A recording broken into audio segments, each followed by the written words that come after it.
Well, I am so happy to have you here with me tonight, Reverend Andriette Earl. Oh my goodness. I so admire you and love who you are and what you bring to this planet. And from my teacher, my mentor, my colleague, my friend now, it's a wonderful thing. So thank you for taking the time to be with us tonight. It's my honor, Karen, my absolute honor. This is a real thrill for me. Thank you. And people get to It's see this between us. not just for us to spend this time, Yes.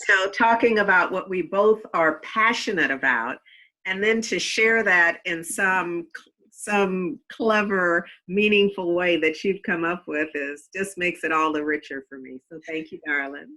You're welcome. And so, we're talking to people that are consciously seeking spirituality. I guess I really want to start with a question to you. What do you think it means to be conscious? Wow, I'm gonna say in the vernacular to be woke, to be awake, to it reminds me of the parable of the prodigal son.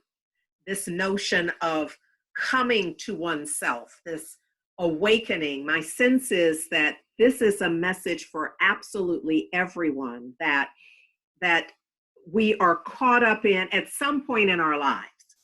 We find ourselves in situations and circumstances and belief patterns and behavior patterns that we realize do not serve. Now, while we're first in them, let's just be clear.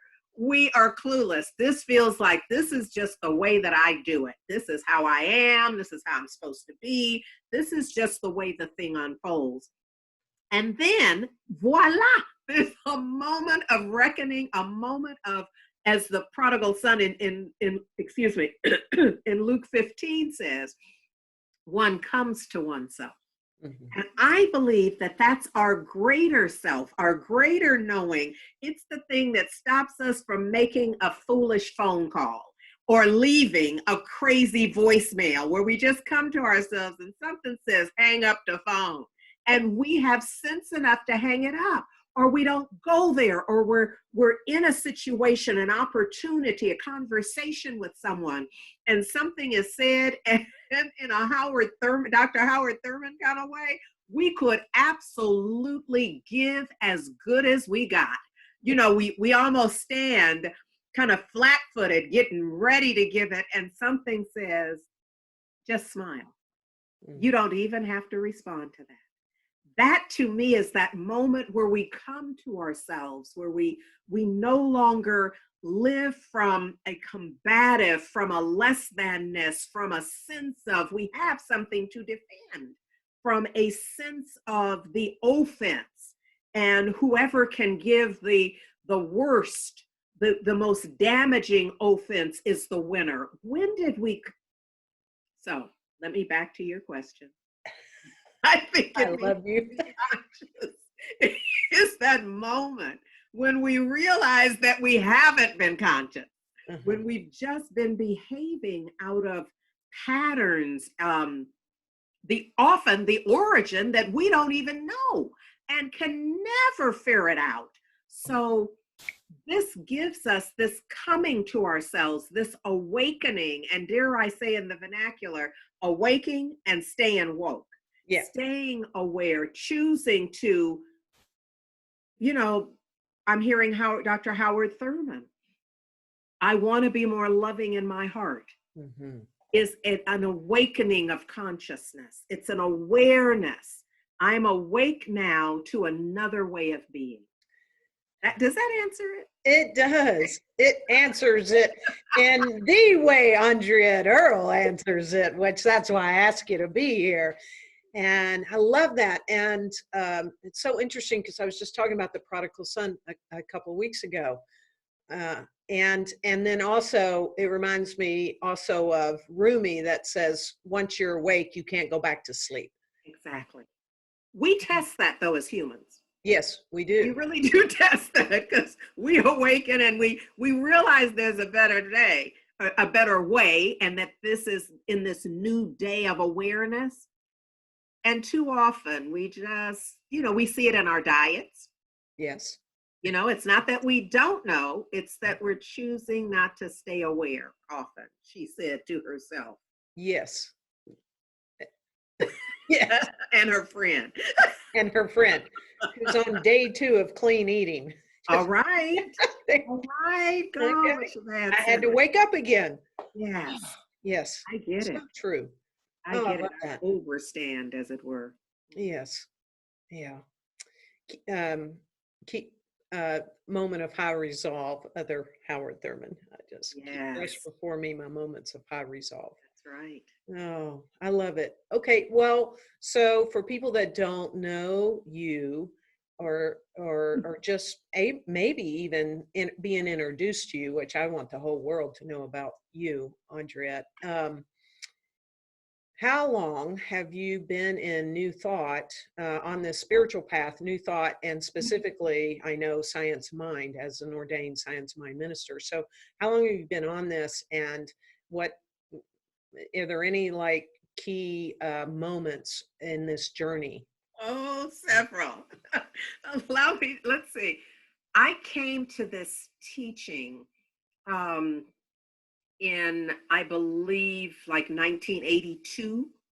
And it was, for me, out of a very dark night of the soul, a very dark night of the soul. And I was introduced to it by, if anyone who does know me knows that this is evidence of being in a dark night of the soul, that I'm a very early morning person, but I was up with the television on like at, I don't know, 1 or 2 a.m. And that is so not me, but I couldn't sleep. And so I found myself kind of sleep during the day and up all night. And I was really going through it. But Terry Cole Whitaker was on television in those wee hours. And I remember kind of raising myself up on my elbows. There was something that was said. And what I recall about that is, I don't remember exactly what she said, but I became aware that there was a power for good in the universe and I could use it. And it was almost a, what you talking about, Willis moment.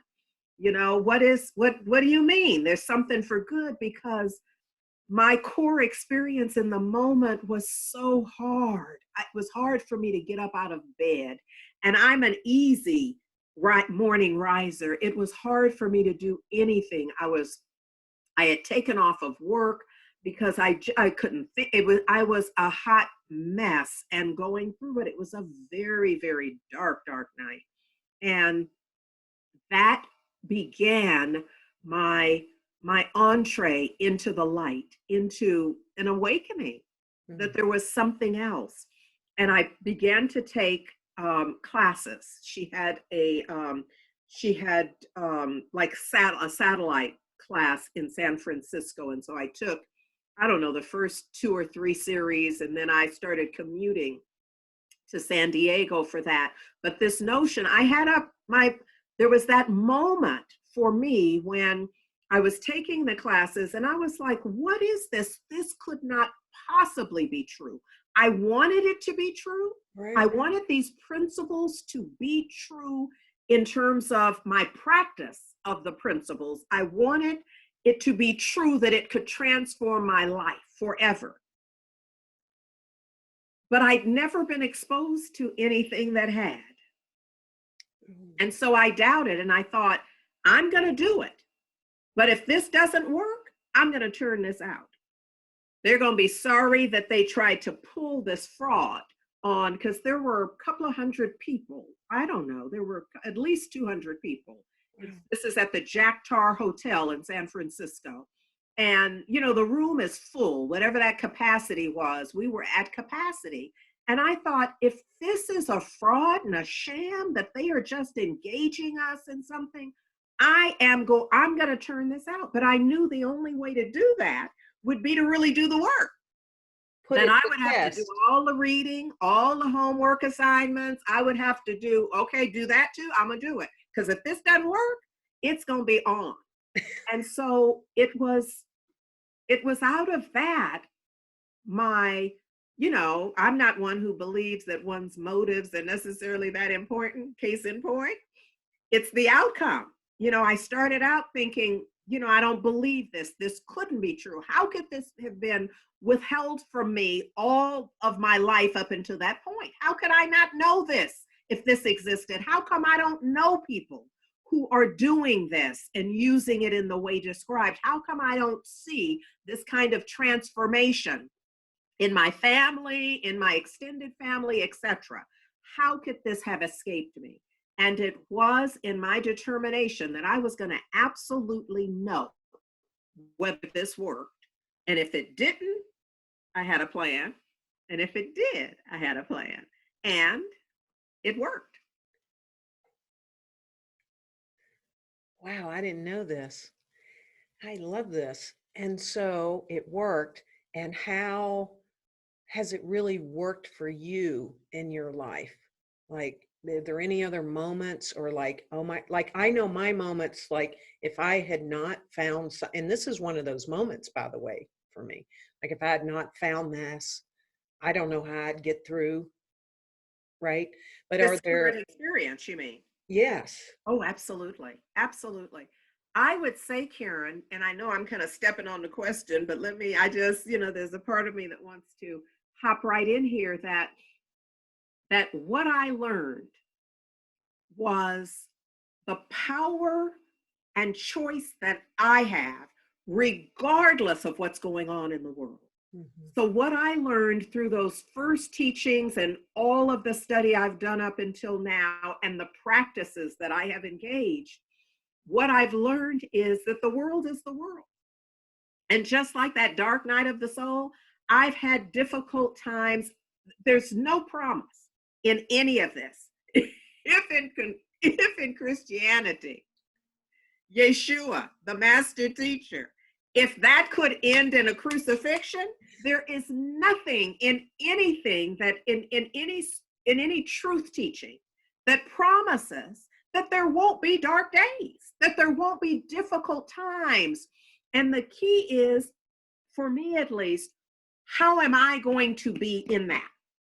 That I no longer believe that the difficult times, what happens in the world, is the absolute determinant of the quality of my life. There are certainly impacts. I'm not crazy. Do not hear me. I'm not pretending that this situation, that situation, him, her, them, that doesn't impact me in some way. It absolutely does. I get to decide, though, the degree to which. Yes. I get to decide whether that situation is going to end up as an ulcer in me.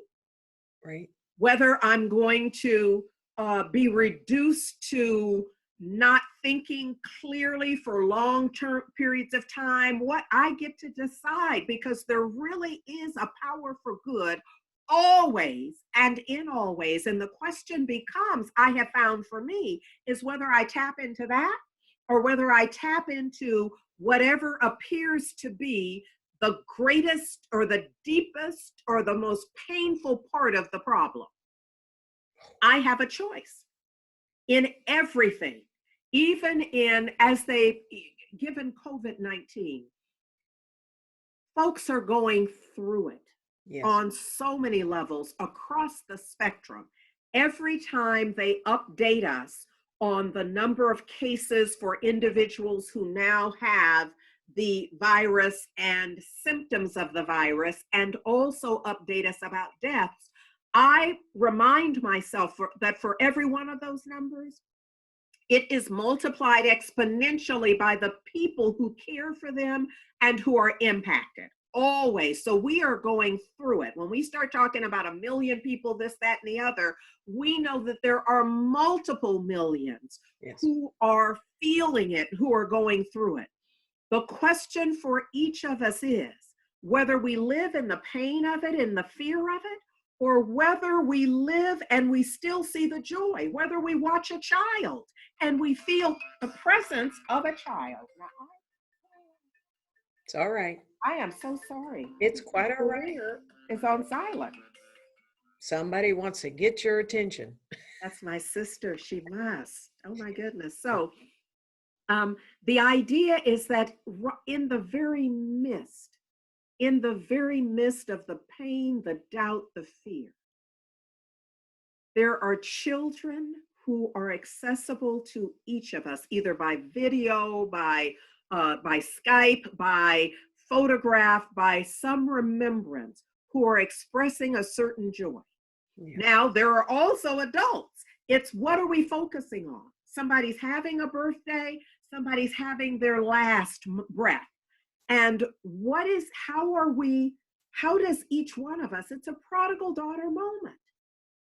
How am I in this? And I have choice. What this has taught me is that no matter what, I have choice. Minimally, the choice about how I see the situation. And here's the thing. Here's the real thing. How I see the situation determines what I think I can be in it. Yes. What I think I can do. So anytime I can clean up how I see it, how I perceive it, then that changes who I am in it. It gives me an opportunity to move differently in it, to respond in a different way, to make a different choice. And my life is but a collection of choices strung together. Yes.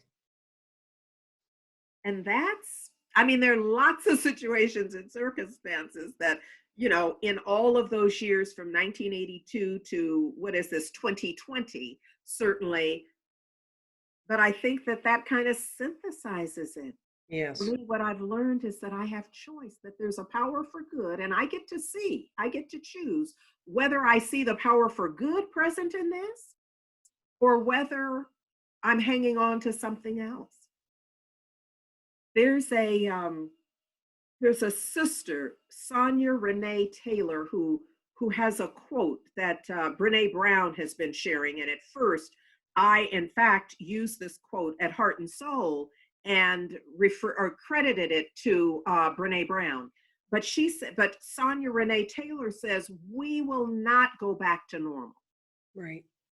And then questions in her quote, what was normal anyhow? What were we calling normal? What were we settling for? Right. And I kind of want to invoke that because I want to remind us that we have choice, that we have an opportunity to call this a reset. She calls it the stitching of a new garment.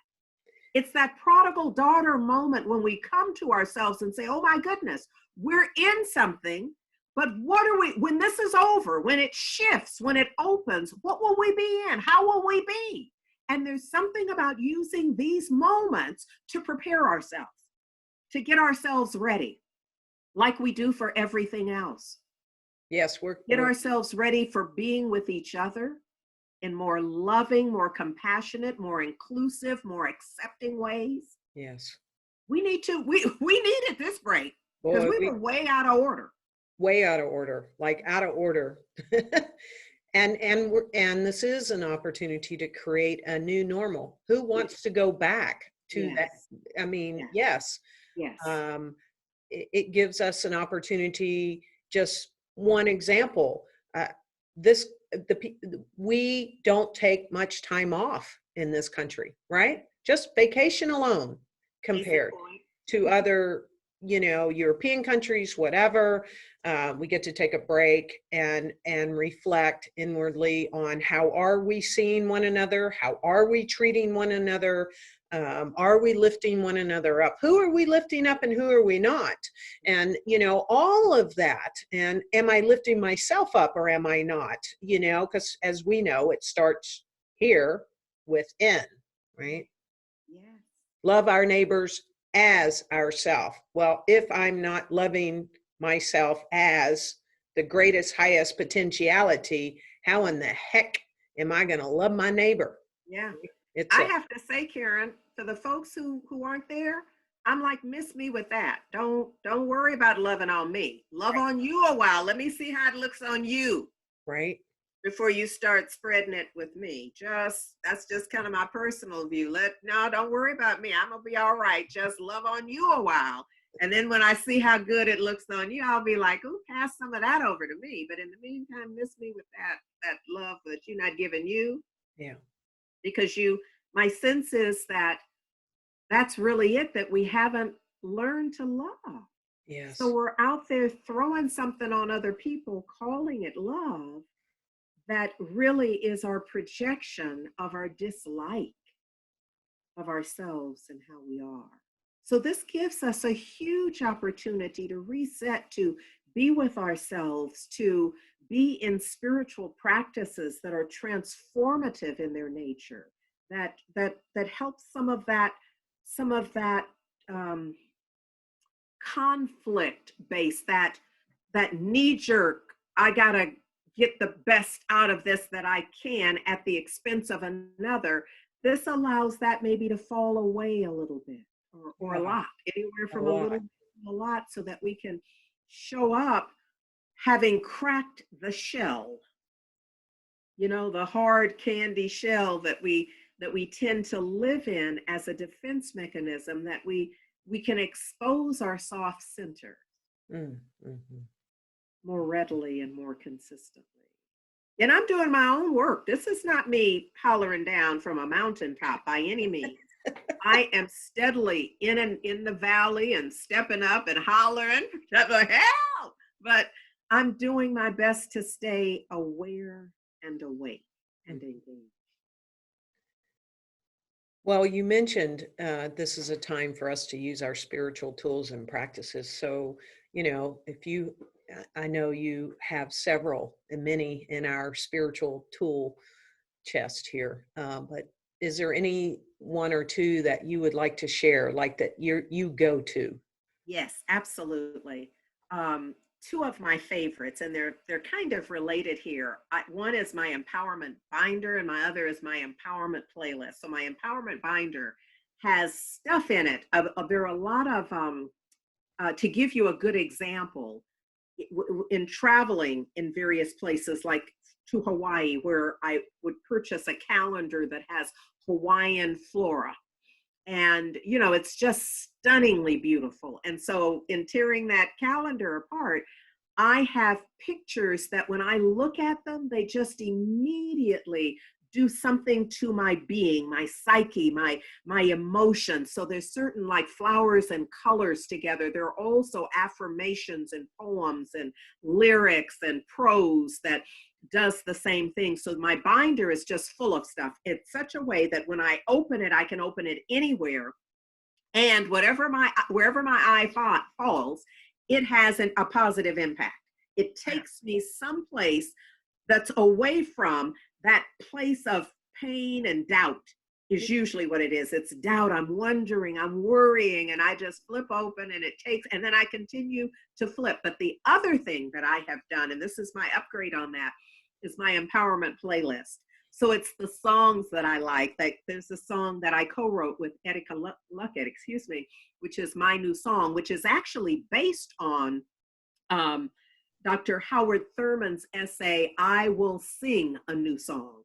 And also, it's like Everything Must Change. It's Aretha Franklin and what's his name? I cannot think of his name now, but it's I'm trying to think of the name of the song. But Ricky Byers, All Fades Into God. Oh, yes. Yes. It's a good one. That's there. When You Believe, which is Whitney's song. Whitney. Yes. She's on my playlist too. It's called a Renewal playlist. I love this. Yes. So George Michaels and Aretha Franklin. I knew you were waiting. There's so many. Stand Up, Cynthia Erivo. There are so many songs that the moment I hear the introduction to the music, I'm on my way. And so to have a playlist that can play, and sometimes, I believe in using my repeat button, by the way, too. And so there are those songs that when I put them on repeat, that just saturate my soul and allow me to emerge in a new knowing, in a new vibration, because that's what shifts, is my vibration. Yes. It's a different frequency. I start wherever I am at the frequency and vibration, And after the song and usually some dancing, even if it has to be chair dancing, you know, whatever it is, some movement, I am ready to go. And so for me, that's that same coming to myself, because there's nothing that a song can do for me that isn't already there. Right. That song is reminding me. So I'm putting that into service so that I can get to, it's like helping me chip away whatever I've layered on to my thinking, into my consciousness. So that helps to strip it away so that I can be aware of my divinity. Yeah. I can be aware of the infinite possibility that awaits me. I can be aware of the truth of my being and the love that I am. I love that. Oh my goodness. You know what? I am going to make me an empowerment binder. It works. I swear to you, it absolutely works. And I'm going to up my playlist. Yeah. Yeah, there's some good stuff. Oh man. Yeah. Thank Yeah. you for that. Thank you. I know everyone's going, okay, those two things are rich. Well, is there anything else? Is there anything else that you'd like to share in this moment? Maybe for someone that's not even knowing what science of mind is, or just anything that you want to share in this moment. This is your anything else question. There is actually, and it's connected with the empowerment binder and the empowerment playlist as well. Okay. And it's that for as long as whoever has done the arithmetic to determine, you know, how long I've been doing this, and, you know, especially as an ordained minister, sometimes we make up that, oh my goodness, then you must have it so together that this is why I need an empowerment binder. This is why I have an active, engaged empowerment playlist. And this is important because sometimes I think we can come to a new teaching and practice believing that it works more like a magic wand. Mm-hmm. And that if I use this, if I get 3 affirmations and I use them 100 times, then I am free. And while that's true, there's going to be another day when you're going to have to use them another 100 times. And the beat goes on. Yeah. So while this gives me access to freedom, I must reclaim freedom every day and throughout the day. And so these methodologies that I have offered and that we put in, that we use as ways to engage the practice, so that engage the practice of the principles, let's be clear. Yes. We must do this forever and ever and ever. I wouldn't want anyone to believe that this is a shortcut or anything other than a surefire way to transform one's life millisecond by millisecond. You are so spot on, Andriette. Thank you for saying that. Even last night, I was talking to foundation class members. You know, the first class that most people will take when they come into a community like ours. And they look at me like, well, I won't be like that. I said, do you know that I said the same thing 14 years ago? And do you know that I still practice this every single day and every single moment that I'm consciously awake of my life? And that is very true. And you are such a blessing. You are a blessing to my life. You are a blessing to Oakland, California, and beyond, throughout the entire universe. And I am so grateful that you said yes to have this conversation so that we can share this conversation with all those that are touched by it. And I am truly, truly grateful that you are on this planet at such a time as this. Thank you so very much, Karen. I appreciate the opportunity, and I've had a good time. I always have a good time with you. So Good. All right. More to come. I know that. yes. All right. Bye for now. Thank you.